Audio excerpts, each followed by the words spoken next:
Rahul spends his mornings reading 100-page earnings reports and poring over economic forecasts. Aman ignores the news entirely, spending just 2 minutes looking at a screen of jagged lines.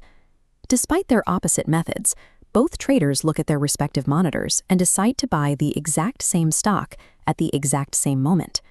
Who do you think is going to walk away with a higher profit? The researcher who knows every detail of the company, or the chartist who knows almost nothing?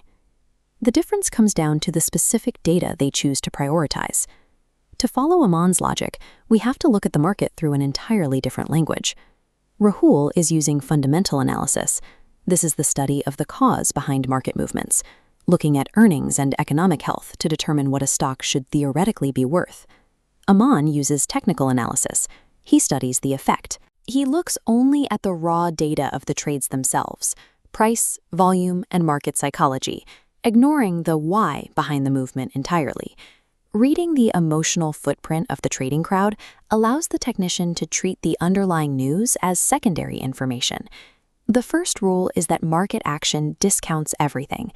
You don't need to know the specific cause of a massive traffic jam to know that you should take a detour. If prices are falling rapidly, sellers are overwhelming buyers, and that is the only data point a technician needs. The second rule is that prices move in trends. Markets essentially obey Newton's first law of motion. A trend in motion tends to continue in the same direction until an external force causes it to reverse. This diagram shows the 3 distinct directions a trend can take.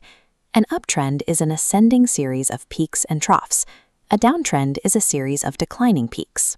And a sideways trend features horizontal movement, representing a period of market balance. The third rule is that history repeats itself. The market is driven by raw human emotions like fear and greed. Because human psychology does not change over time, the visual patterns created by these emotions tend to work the same way they did decades ago. These 3 premises suggest the market is a repeating cycle of human habits, leaving recognizable patterns on a price chart. Those patterns are built using basic visual tools. Candlesticks, for instance, represent a real-time battle between buyers, shown in green, and sellers, shown in red. Underneath the price action sits volume, the measure of the intensity or urgency behind those moves. In this daily bar chart, a burst of vertical bars aligns with an upward price breakout, proving the move has significant conviction behind it.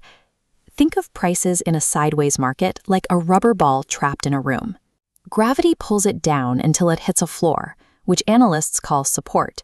It bounces back up until it strikes a ceiling, which is known as resistance. These barriers form based on psychology.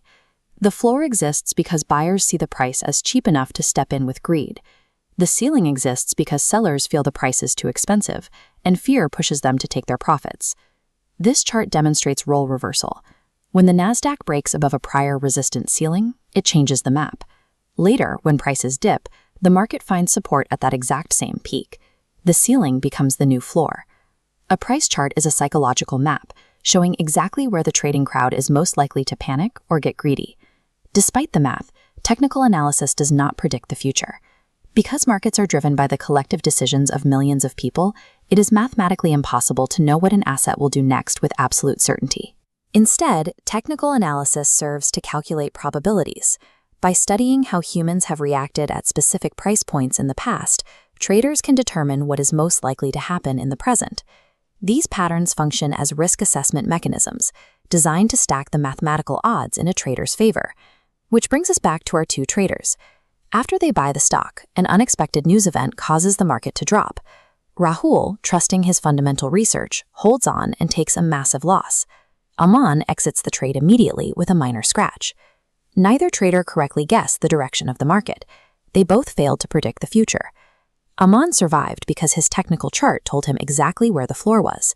When that floor broke, he knew his probability calculation was wrong, and his system gave him an exact price to cut his losses. Technical analysis provides a perspective on what is most likely to occur, while setting a clear boundary to protect capital when the market moves against the trade. To start stacking those odds yourself, you need to know how to read the patterns the professionals look for. Click here to learn the specific candlestick formations that reveal the crowd's next move. Subscribe, and we'll see you in the next one.